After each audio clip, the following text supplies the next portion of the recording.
आज की वीडियो में हम बात करेंगे भारतीय रेलवे में रेलवे कर्मचारियों को मिलने वाली सभी तरह के अवकाश के बारे में कि कितने तरह के अवकाश मिलते हैं, जिसमें से है औसत वेतन छुट्टी जिसे कहते हैं LAP लीव एवरेज पे, कम्यूटेड छुट्टी, बिना वेतन छुट्टी लीव विदाउट पे, अध्ययन छुट्टी स्टडी लीव, मातृत्व अवकाश मैटरनिटी लीव, पितृत्व अवकाश पैटर्निटी लीव, विशेष अशक्तता अवकाश स्पेशल डिसएबिलिटी लीव, शिशु देखभाल अवकाश चाइल्ड केयर लीव, आकस्मिक लीव CL जिसे कैजुअल लीव कहते हैं, अस्पताल अवकाश हॉस्पिटल लीव। तो चलिए आइए इन सब के बारे में संक्षिप्त में चर्चा करेंगे।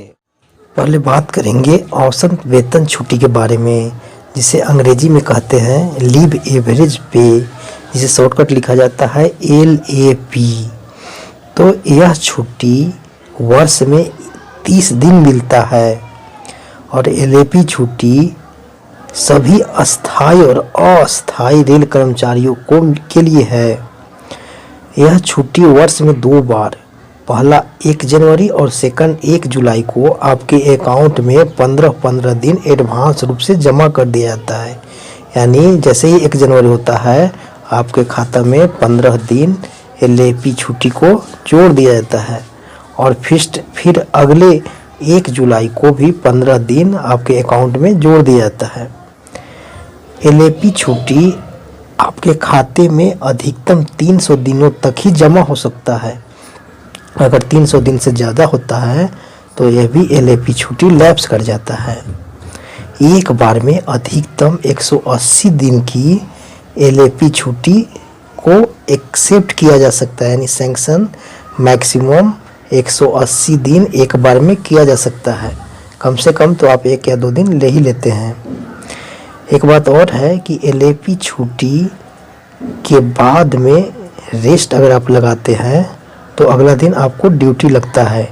LAP छुट्टी के बीच में रेस्ट NH या CR नहीं लगता है। LAP छुट्टी से पहले आप रेस्ट NH या CR लगा सकते हैं। सेकंड है अर्ध वेतन छुट्टी, जिसे बोलते हैं HLAP हाफ लीव एवरेज पे। यह भी 1 वर्ष में 20 दिन मिलता है। यह छुट्टी सभी अस्थायी और अस्थायी रेल कर्मचारियों के लिए होता है। यह वर्ष में 2 बार 1 जनवरी और 1 जुलाई को आपके अकाउंट में 10-10 दिन एडवांस रूप से जमा कर दिया जाता है।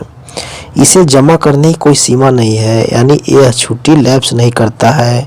यानी आपके पूरा सर्विस में यह छुट्टी HLAP अकाउंट में ऐड होते रहता है, यानी ख़त्म नहीं होता है। थर्ड है कम्यूटेड छुट्टी। यह छुट्टी चिकित्सक का प्रमाण पत्र प्रस्तुत करने पर स्वीकृत होगी तथा अर्ध वेतन छुट्टी में से दोगुने दर से कटौती होता है। जब आप बीमार पड़ जाते हैं तो रेलवे हॉस्पिटल में जाते हैं तो वहाँ आपको RMC मिलता है, railway medical certificate unfit certificate. तो वह सर्टिफिकेट आप जमा करते हैं तो उस पीरियड में आपको HLAP यानी हाफ लीव एवरेज पे लगाया जाता है, जो कि दोगुने दर से होता है। जैसे कि आप 10 दिन के लिए रेलवे मेडिकल में रहते हैं, मेडिकल सिक में रहते हैं, तो आपको अकाउंट से 20 दिन का HLAP छुट्टी काटा जाता है ताकि फुल पेमेंट बन सके। 4 है बिना वेतन छुट्टी लीव विदाउट पेमेंट। यह सभी अस्थायी और अस्थायी रेल कर्मचारियों को मिलता है।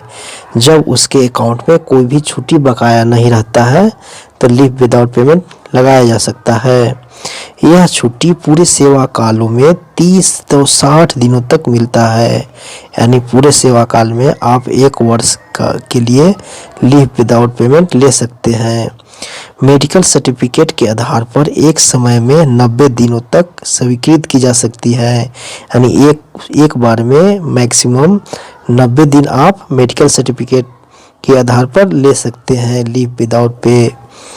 आगे मिलने वाले औसत वेतन के आधार पर इसको एक्सेप्ट किया जा सकता है और आगे मिलने वाले अर्ध वेतन छुट्टी से इसको कटौती भी किया जाता है। पांचवा है अध्ययन छुट्टी, जिसे स्टडी लीव कहते हैं।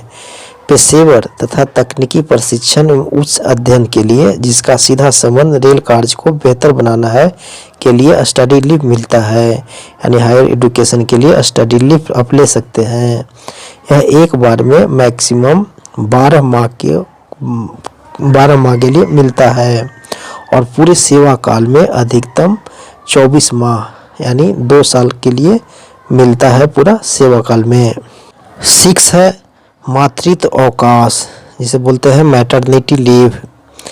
यह सभी अस्थायी और अस्थायी महिला रेल कर्मचारियों को 2 जीवित बच्चों के लिए मिलता है। यानी जो लेडीज रेलवे एम्प्लॉय है उसको 2 जीवित बच्चों के लिए मैटरनिटी लीव मिलता है। यह एक बार में 180 दिनों तक मिलता है। यानी एक बार में आप मैक्सिमम 180 दिन तक ले सकते हैं। बच्चा गिरने या गर्भपात की स्थिति में पूरे सेवा काल में 45 दिन, यानी गर्भपात की स्थिति में आपको पूरे सेवा काल में 45 दिन यह मैटरनिटी लीव मिलता है। यह किसी भी प्रकार की छुट्टी के साथ जोड़ी जा सकती है।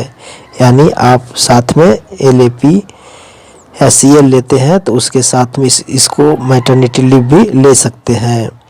महिला कर्मचारी छुट्टी पर जाने से पहले जो वेतन ले रही है उसके बराबर छुट्टी वेतन दिया जाएगा। यानी जो पेमेंट बन रहा है उसी के अनुसार से इसका छुट्टी का भी पेमेंट बनाया जाता है। किसी छुट्टी खाते से कटौती नहीं होगी। यानी मैटरनिटी लीव लेने पर आपको न तो LAP न तो हाफ LAP या न CL, किसी में से कटौती नहीं होगी। यानी मैटरनिटी लीव अलग से मिलता है जो एक बार में 180 दिनों तक मिलता है। 7 है पैटर्निटी लीव, यानी पितृत्व अवकाश। यह सभी पुरुष रेल कर्मचारियों के 2 जीवित बच्चों के लिए पत्नी के प्रसव काल में 15 दिन के लिए स्वीकृत किया जा सकता है। यानी केवल यह पुरुष रेलवे एम्प्लॉय को पत्नी के प्रसव यानी जब बच्चा जन्म लेता है उस समय 15 दिन के लिए दिया जाता है। प्रसव के 15 दिन पूर्व तथा प्रसव के 180 दिनों तक लिया जा सकता है। इस दौरान छुट्टी नहीं लेने पर इसे समाप्त माना जाता है।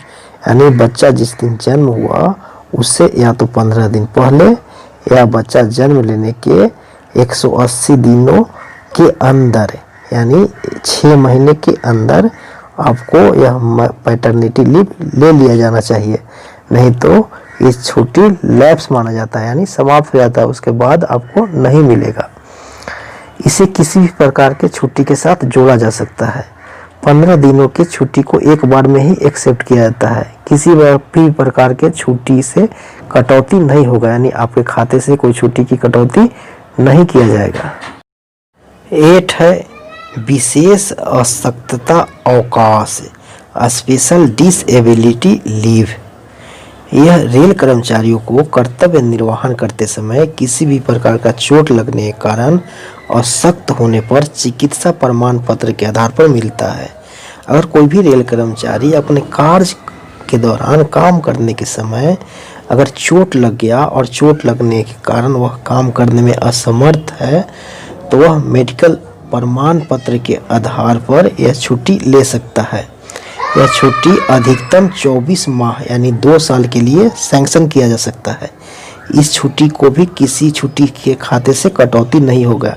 यानी ये छुट्टी लेने पर आपको न तो LAP या हाफ LAP या CL से कटौती नहीं होगा। 9 है आकस्मिक अवकाश, जिसे कैजुअल लीव यानी CL कहते हैं। यह एक कैलेंडर वर्ष में, जैसे मान लें कार्यालय कर्मचारी है तो उसको 8 दिन जो ऑफिस में काम करते हैं, जैसे DR ऑफिस में काम करने वाले कर्मचारियों को साल में 8 दिन मिलता है। कार्यालयीन कर्मचारी जैसे कि लाइन कर्मचारी है उनको 10 दिन मिलता है 1 साल में। और दिव्यांग कर्मचारी को अतिरिक्त 4 दिन, यानी दिव्यांग कर्मचारी है अगर दिव्यांग कर्मचारी अगर ऑफिस में काम करते हैं तो उनको 8+4 यानी 12 दिन, और वह दिव्यांग कर्मचारी यानी विकलांग कर्मचारी लाइन कर्मचारी है तो उनको 10+4 यानी 14 दिन CL मिलता है। यह छुट्टी कैलेंडर वर्ष के समाप्ति के साथ ही समाप्त हो जाता है, यानी यह छुट्टी अगले साल ऐड नहीं होता। आपके अकाउंट में अगर छुट्टी बच गया तो यह ऐड नहीं होता है, लैप्स कर जाता है, यानी अगले साल यह छुट्टी नहीं रहता है आपके खाते में, लैप्स कर जाता है। यही एक ऐसा छुट्टी है जिसके साथ आप बीच में NH, रेस्ट, CR जोड़ सकते हैं।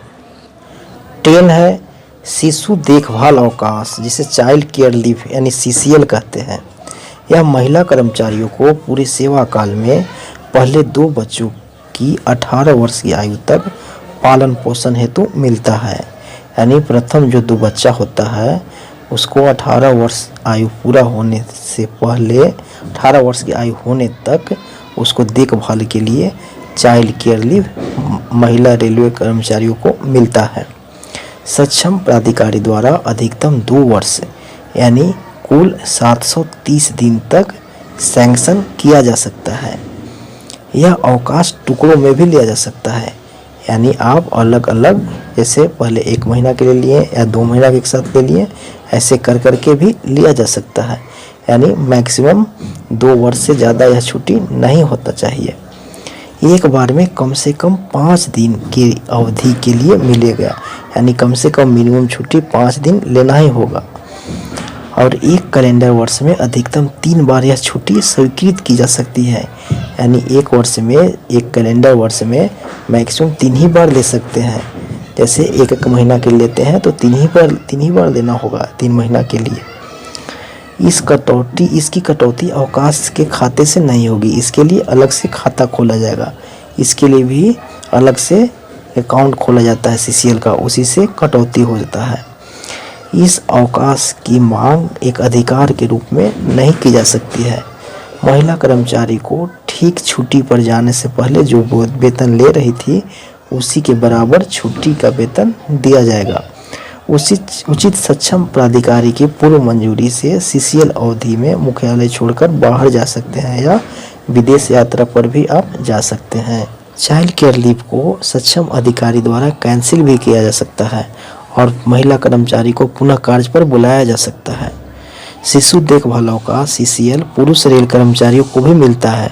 ऐसे पुरुष रेल कर्मचारी जो सिंगल पेरेंट हो, उन्हें पहले 2 बच्चों को देखभाल के लिए CCL सैंक्शन किया जाता है। यानी बच्चों को देखभाल के लिए अगर मदर नहीं है, केवल फादर ही है, तो ऐसे रेलवे एम्प्लॉय को चाइल्ड केयर लीव भी मिलता है।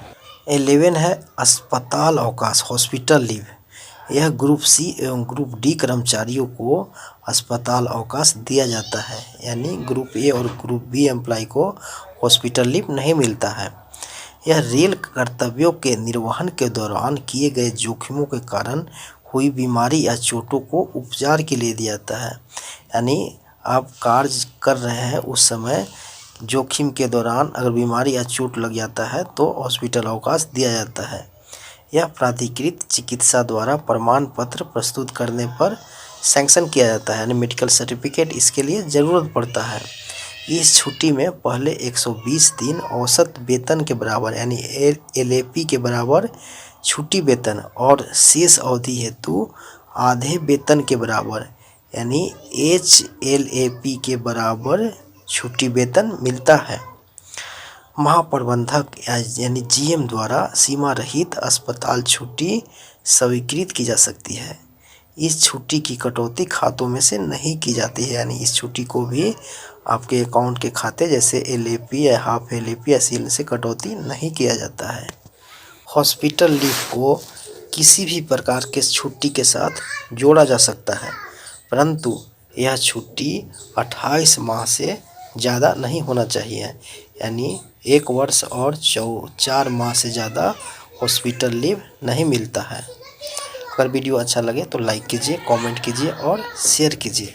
अगर आप मेरे चैनल को अभी तक सब्सक्राइब नहीं किया तो सब्सक्राइब करके बेल बटन को ज़रूर दबा दीजिए ताकि मेरे वीडियो का नोटिफिकेशन आप तक पहुंचता रहे। तो चलिए मिलेंगे एक अगले वीडियो में एक नए टॉपिक के साथ।